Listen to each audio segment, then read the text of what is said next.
두 증인 가인이 노 땅에서 만나 결혼한 여자는 누구인가에 대해서 말씀 전해드리겠습니다. 여기서 아벨을 죽인 가인은 살던 땅에서 쫓겨나 유리하다가 에덴 동산 동쪽 노 땅에 거주하게 됩니다. 근데 그곳에서 그는 아내와 동침하여 에녹을 낳았다고 하고 성경은 이렇게 에녹을 낳았다고 기록하고 있습니다. 그렇다면 가인이 노 땅에서 만난 결혼한 여자는 누구일까요? 가인이 노 땅에서 아내와 결혼하여 아들을 낳을 당시에 명시적으로 등장하는 인물이 성경에는 많지 않기에 오랜 세월 동안 수많은 성경학자들이 이 문제를 연구하고 해석하려고 애써왔지만 정확히 해석할 수 있는 실마리를 찾지 못하고 있었습니다. 근데 어떤 사람은 가인의 아내가 인류의 기원으로 창조한 아담의 자손이라고 주장하는가 하면, 다른 사람은 아담 이전 시대에 존재한 사람들이 있었다고 이들 자손 중에 한 사람이라고 가인이 결혼하였다고 주장하기도 합니다. 근데 이번 장에서는 이 문제를 깊이 있게 살펴보기로 하겠습니다. 여기서 가인의 아내는 어디에서 왔을까요? 이것은 창세기를 조금만 주의 깊게 읽어도 일어나는 의문이 되겠죠. 이에 대해 누구도 명확하게 밝히지 못하고 있으므로 이내 하나님이 지으신 첫사람 아담을 인류의 조상으로 기록한 성경의 역사에 대한 해석의 혼란이 계속 이어지고 있었어요. 이러한 혼란으로 말미암아 인류 조상의 기원이 기록되어 있는 창세기 말씀을 신화나 설화로 여기는 풍조까지 생기게 되었습니다.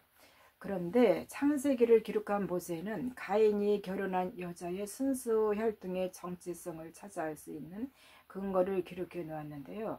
창세기 5장에 기록해 놓은 아담의 계보에서 나오는 자손들의 연대기를 통해 미궁에 빠져있는 가인 아내의 정체성을 밝힐 수 있게 됐습니다. 그래서 이번 장에서는 창세기 5장의 말씀을 통해 가인의 아내의 조상이 누구인지 밝히고자 합니다. 가인 아내의 순수 혈통의 정체성을 찾을 수 있는 근거가 성경에는 제시되어 있는데, 이것에 관하여 두 가지를 살펴볼 수 있게 돼요. 가인이 결혼한 여자와 아담 자손이 아닌 근거. 가인이 결혼한 여자가 아담 자손이 아닌 근거.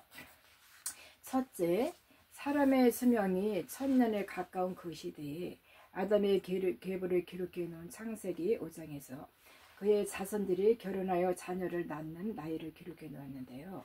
이들의 자녀 출산 나이의 최소 연소의 나이가 최고령의 나이를 비교하면서 이를 근거로 가인 아내의 혈통에 대한 정체성을 확인해 보겠습니다.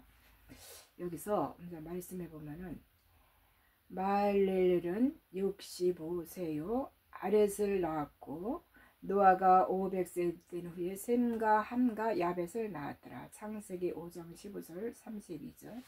그래서 여기서 창세기 5장 15절에는 마할렐이 야렛을 낳은 나이가 65세라고 기록하고 있고, 또 32절에는 노아가 500세 된 후에 셈과 함과 야벳을 낳았다고 기록해 놓았고, 이 구절을 통해 당시 사람들이 추산하는 나이가 최연소의 경우 65세이고 최고 고령의 경우 500세라고 추정할 수 있게 됩니다. 그런데 아담이 늙지도 않고 병들지도 않는 시간이 존재하지 않는 영적 세계인 에덴 동산에서 몇 년을 살았는지는 모르지만 가장 완전한 성인의 모습으로 창조되었기에 선악과를 따먹은 범죄 이후 지원받은 창조 원형 그대로 상태로 에덴에서 나온 아담의 생체 나이를 출산 최연소의 나이 65세쯤으로 판단하는 것에 무리는 없습니다. 아담과 하와는 물질 세계를 나온 이후 비로소 나이를 먹고 자녀를 낳게 되죠. 성경은 창세기 4장 1절에 아담과 하와가 동침하여 첫째 아들 가인을 낳는 사건과 창세기 4장 2절에 둘째 아들 아벨을 낳는 사건을 가장 먼저 기록하고 있습니다. 말씀에 아담이 그 아내 하와와 동침하며 하와가 잉태하여 가인을 낳고 이르되 내가 여호와로 말미암아 등남하였다 하니라. 그가 또 가인의 아우 아벨을 낳았는데 아벨은 양치는 자였고 가인은 농사지는 자였더라. 창세기 4장 1절 2절. 그래서 65세쯤 아담이 에덴 동산에서 나와 첫 아들로 가인을 낳았고, 또 가인은 장성하여 하나님 앞에 제사를 드렸는데, 하나님이 이 자신의 재물을 연락하지 않자 분노하여 아벨을 죽이고 노 땅으로 도망하였다 하죠. 그래서 그곳에서 여자를 만나 결혼해 자녀를 낳게 되는데, 그 당시 가인의 나이가 얼마였는지를 성경적으로 근거해 추정해 보겠습니다. 먼저 창세기 4장 25절에 아담이 첫 아들 가인이 죽은 아후 아벨 대신 다른 씨로 주신 셋째 아들 셋을 낳았는데, 그때 아담의 나이가 130세였다고 창세기 5장 3절은 증거하고 있습니다. 그래서 첫 아들 가인을 낳고 65년 정도의 세월이 흐른 후입니다.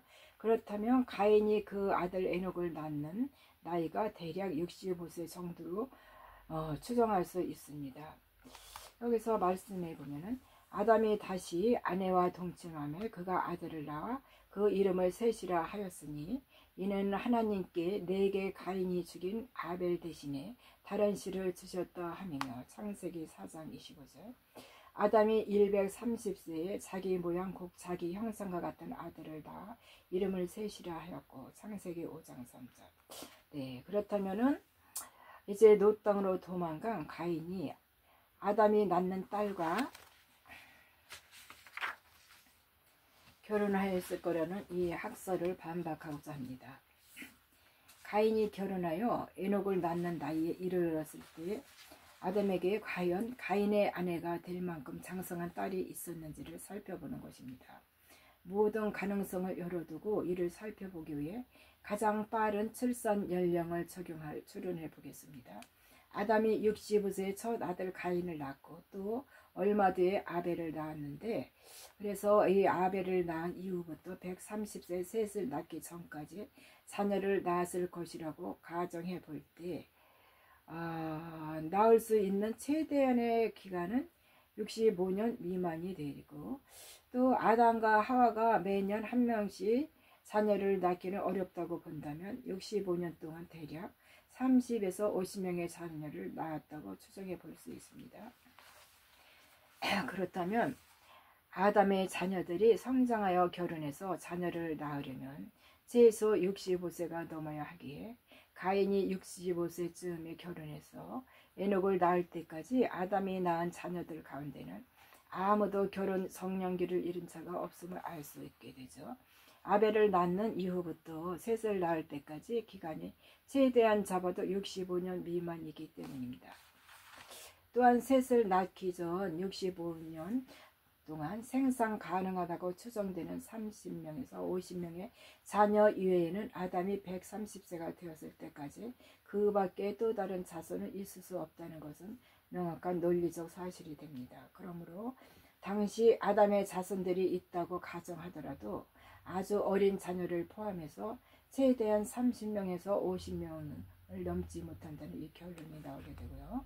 그런데 만일 아담에게 30명에서 50명의 자녀가 있다고 가정하더라도 이들의 성별은 모두 딸로 봐야 마땅합니다. 가인, 아벨, 셋 이렇게 아들들은 성경에서 그 이름을 밝혀놓고 있기 때문입니다.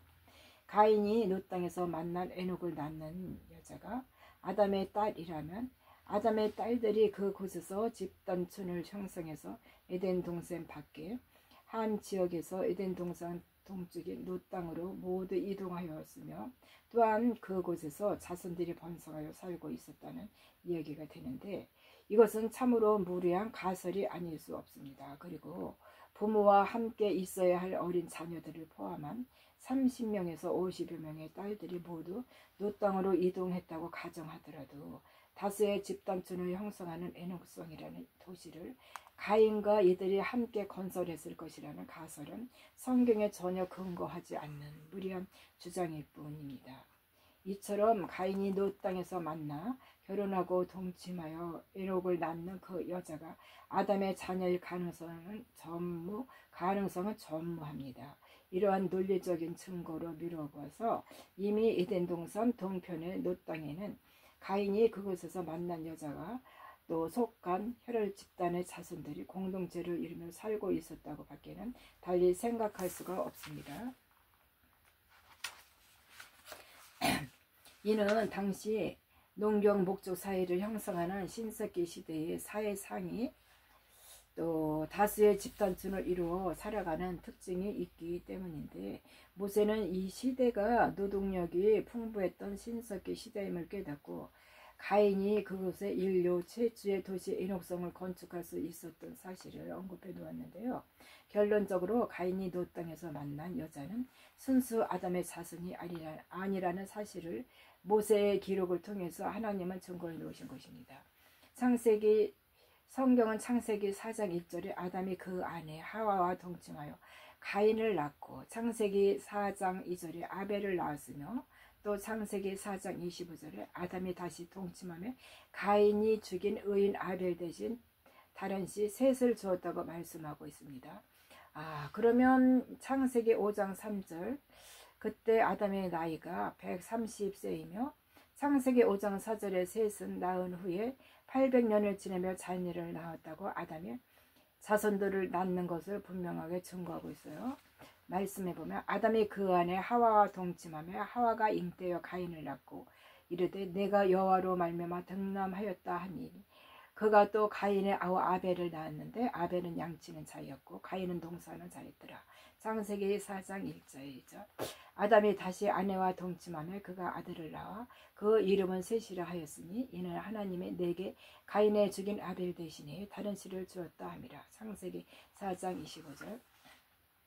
아담이 130세에 자기의 모양 곧 자기 형상과 같은 아들을 낳아 이름을 셋이라 하였고, 아담이 셋을 낳으러 800년을 지내며 자녀를 낳았으며 창세기 5장 3절 4절 말씀. 그래서 하나님의 예비한 자녀를 주실 때 그분의 뜻에 따라 정한 때가 되어야 그 자녀를 허락하신다는 것을 증거하고 있는 것이고, 아브라함이 그렇습니다. 하나님은 아브라함의 나이 100세가 되어서야 약속의 자녀 이삭을 주셨는데, 이와 같이 아담에게 130세가 되기까지 첫째, 둘째, 셋째 아들만 주신 이유는 하나님 나라의 구속사의 맥락에서 볼 때 하나님의 뜻에 따른 예정된 자녀만을 허락하셨기 때문입니다.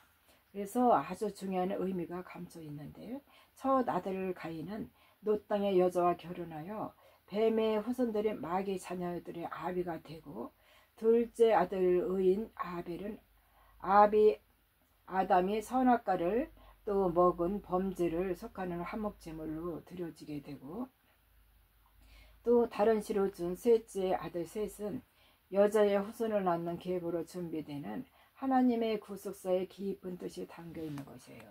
이렇게 구속사의 흐름이 이어갈 수 있도록 성경은 하나님께서 아담 130세에 셋을 낳게 하시고 그 후 800년을 지내며 아담이 자녀를 낳았다고 증거하고 있는데요.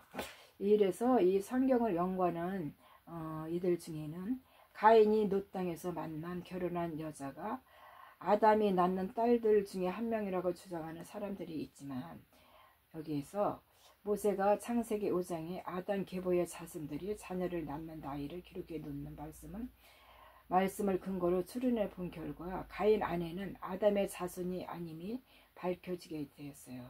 따라서 이들이 주장하는 학설은 성경과 전혀 부합하지 않으며 진리가 아님을 입증하는 것입니다. 네, 감사합니다. 여기서 마치겠습니다.